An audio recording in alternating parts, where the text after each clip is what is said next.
One of the things I really wanted to point out was your position size matters. It should scale to the amount of mental fortitude that you can handle while inside of a trade.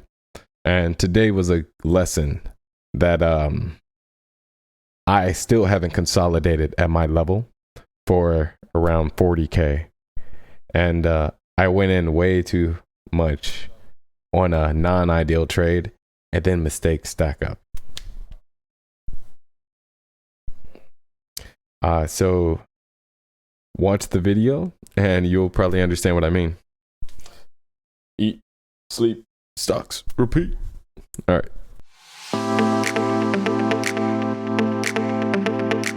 Hey guys, this is Dantes Lindsay. I am the general manager of Ducks Trading LLC, as well as the lead trainer of Stockcraft. Today, I want to tell you that I am not a financial advisor, and this is for entertainment purposes only. Other than that, I'm going to share a few lessons with you. One of those would be your max position size matters.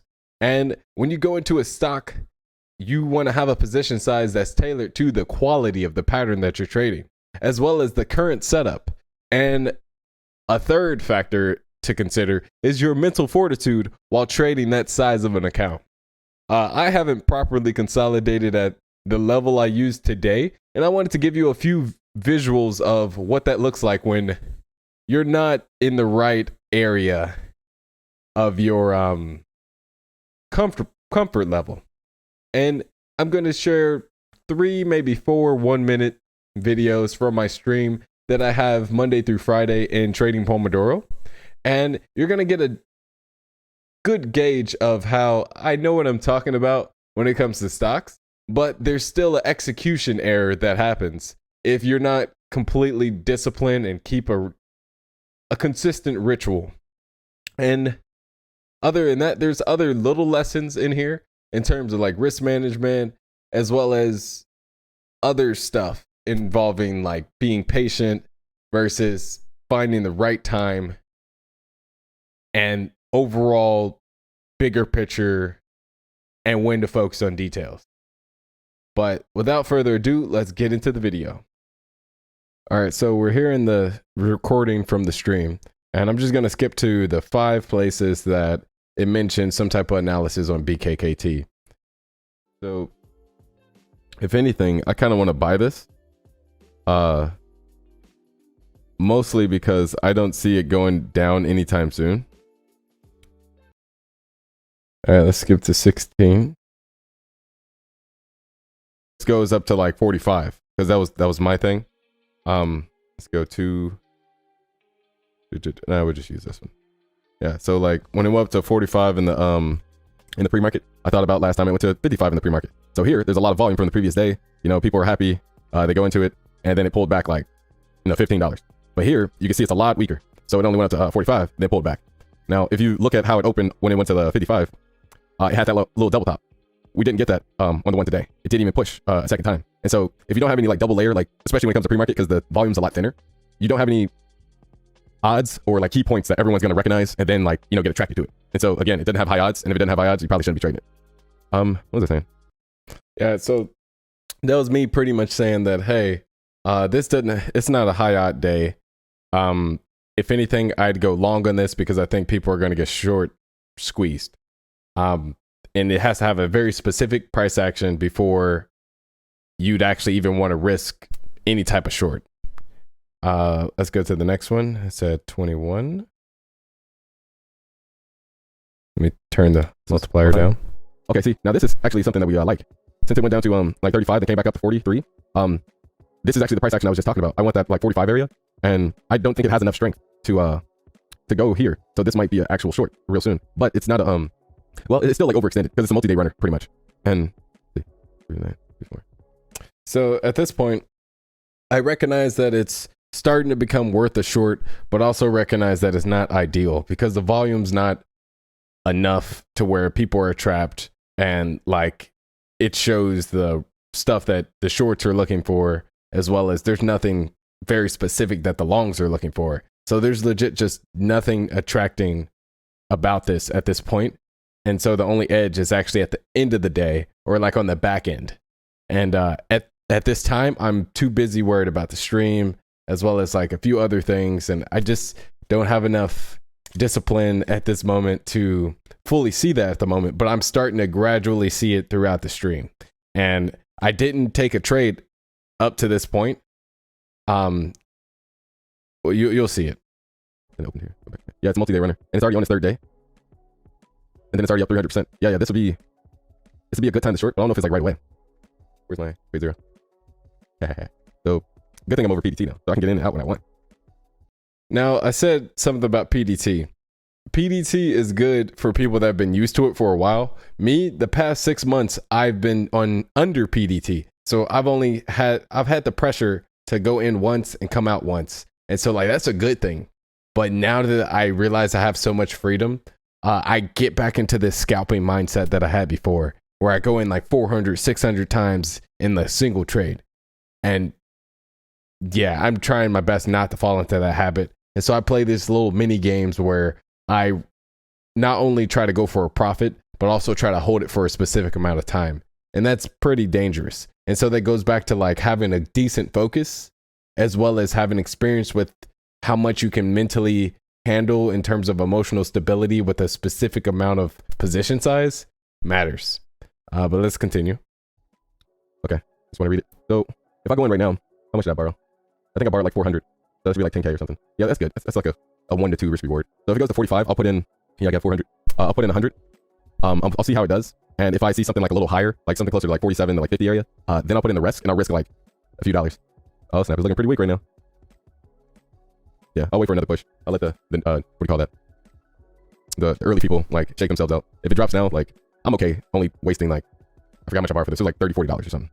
I'd rather take my discipline and like, get a big win later, because at the end of the day, every $4 this is gonna give me 10%. And so like I can see this going down to like, low 30s, and so that's a 20% gain, which that's pretty cool. But at the same time, the amount of risk, people will be attracted to this because they'll see that 55. Yeah, I'll still wait unless it gets to at least 44. At least 44. That's what I'm going for. But what am I doing? See, if I actually looked at my rules that I always track and keep organized and just put it one click away in my shortcuts in my Evernote, I would have realized I was actually supposed to go half in right there just because I knew it was worth the trade.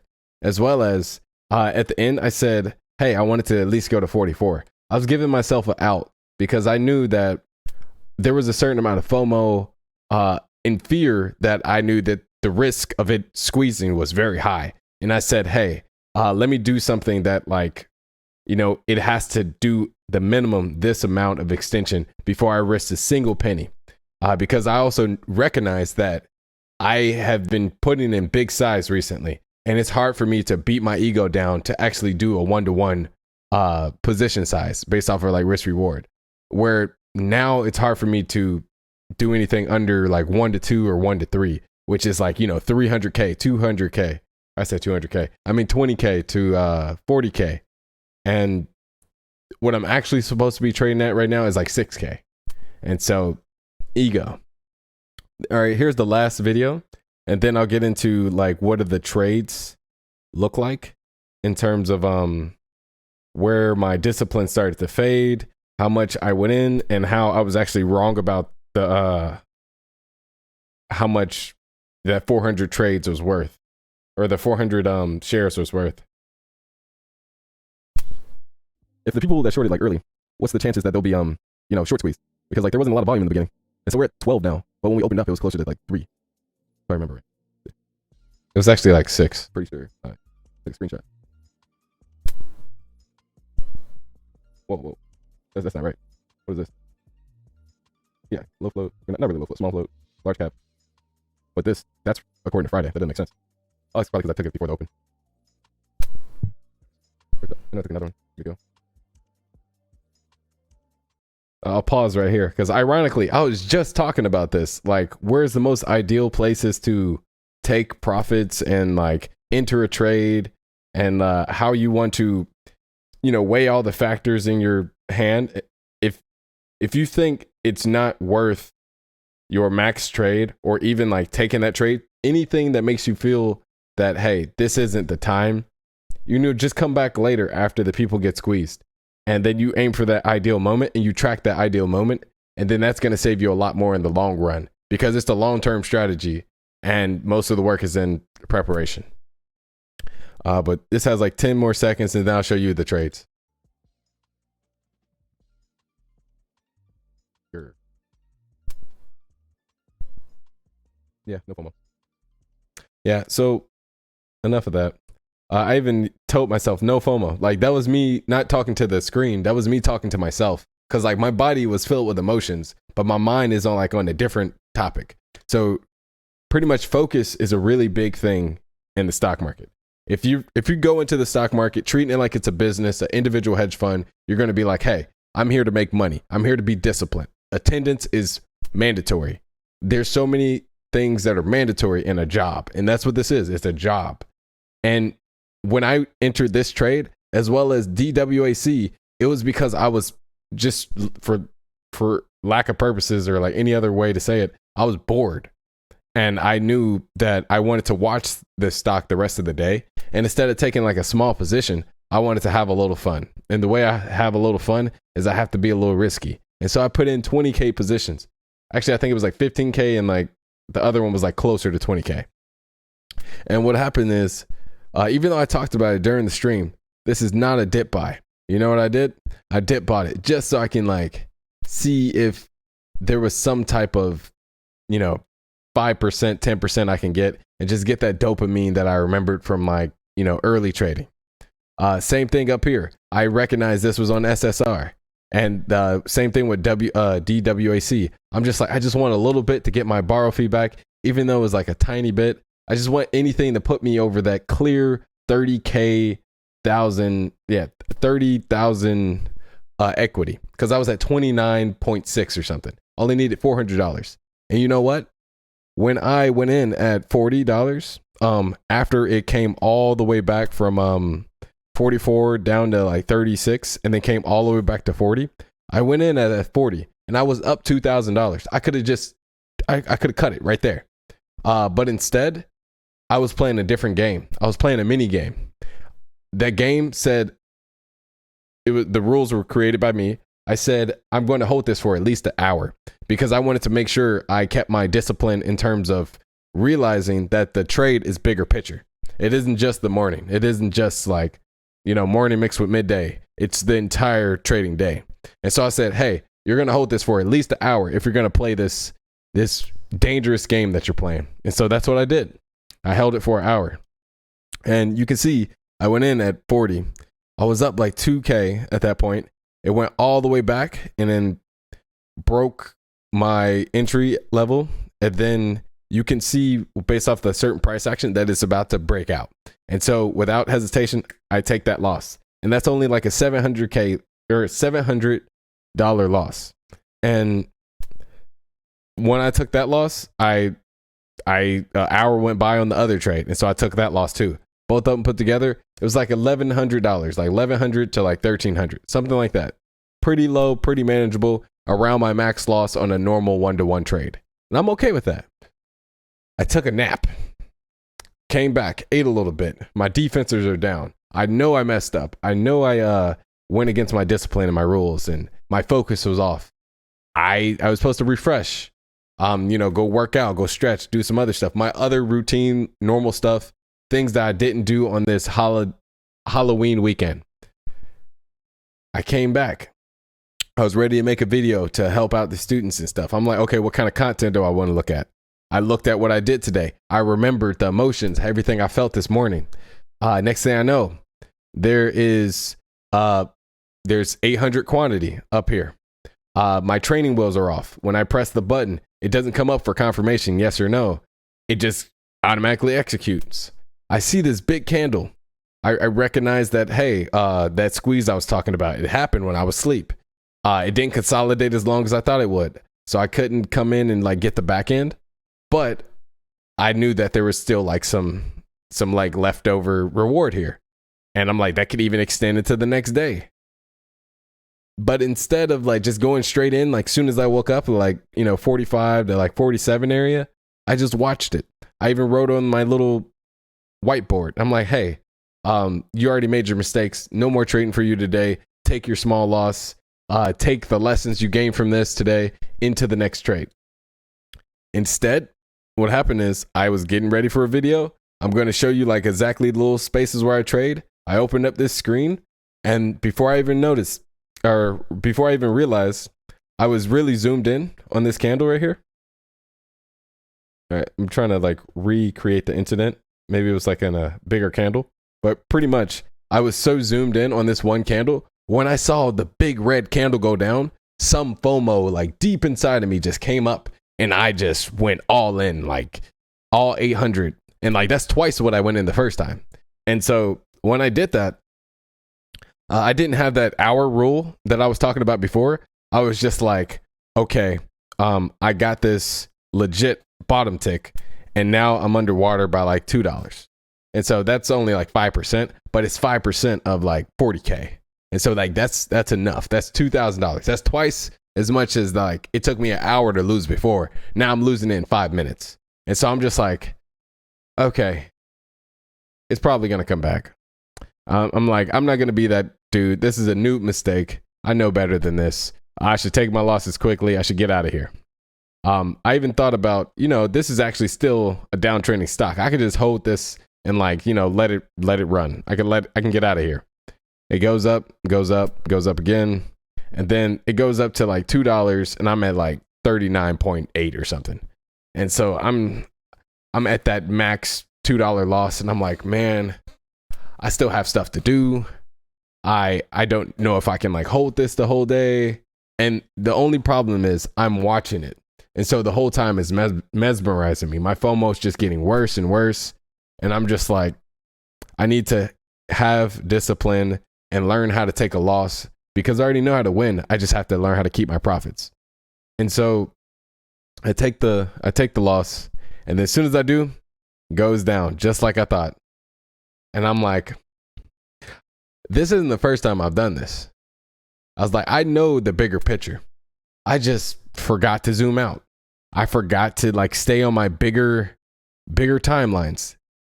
There are all kinds of small lessons that I already knew, and now I'm making beginner mistakes. And the only reason I did that is because I got soft, because I'm on a 10-win streak, or I was on a 10-win streak. Now this is my first loss in a while. And it's a humbling loss, and it's a humbling lesson. And that's why I'm sharing it with you guys. Like, you're going to get arrogant. You're going to make mistakes. You're going to grow impatient. You're going to lose focus, or you're going to focus on the wrong thing. Like, instead of making money, you're going to be like, I'm bored, or I'm blah, blah, blah. Bored trading is good trading. There's a lot that you can learn just from this one mistake. And if you're going to learn even more, if you just go check out my stream that I do Monday through Friday, and you can see how I'm on the right track. I have the right tools, but execution is still a thing, and you can still fall off during execution. When I mentioned that I woke up after my nap, this is what I drew. So in the multi-day, over like five trading days, this is what it looked like to me. And I'm like, okay, you got 3 legs up. That's a sign that it's about to crack. You also have this like double top area that's about to happen. It's about to crack. I woke up, it's at like 56, 57. I'm like, okay, cool. This is a good place for me to short. I should have shorted right there. But instead, I was too focused on the mistake that I made all the way over here in intraday. It's so easy to fall into this negative mindset that's toxic, and you spiral and you beat yourself up. And the only way I can actually talk to you about this now is just because I've had too many opportunities go by to recognize what opportunity looks like. And so, I'm experienced with this, but I grew complacent because I've been winning a lot lately, because I just broke most of my rules yesterday, partying too hard at Halloween at an amusement park and Universal. But other than that, I basically treated this Monday like it was another walk in the park, especially since there was no ideal trade. I thought everything was good, but you have to stay disciplined and realize when to walk away from the computer if you have impulsive tendencies like me. Hopefully you learned something in this video. If you did, please like and subscribe, and I'll see you in the next video. Peace.